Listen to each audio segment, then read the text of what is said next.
Пайда ойлама ар ойла, талап қыл артық білуге, артық білім кітапта ерме оқып көруге. Биыл 13 тамызда Ұлы Ақан Абай Құнанбаевтың туғанына 180 жыл толып отыр.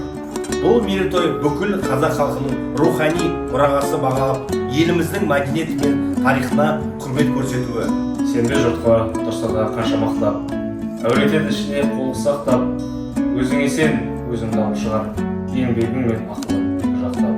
Өзіңді сенгіштікпен әуретпе, құмартпас болып мақтандық болып кетпе, жұртпенен бірге өзіңді қос алдасып, салпылдап сағым бойыңа ерме. Қайғы келсе қарсы тұрып құлай берме, қызық келсе қызықпа оңаққа ерме, жүрегіңе сүңгіде түгін көзде, сонан тапқыш насыл тастай көрме.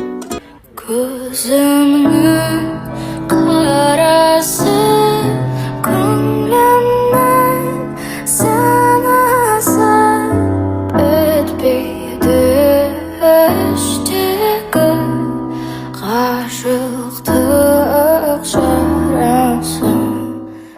Астана қаласы төтенше жағдайлар департаменті Абай ұлы тұлға атты челленджді Абай облысынан қабылдап, одан арғы жалғастыру үшін Алматы қаласы төтенше жағдайлар департаментіне жолдайды.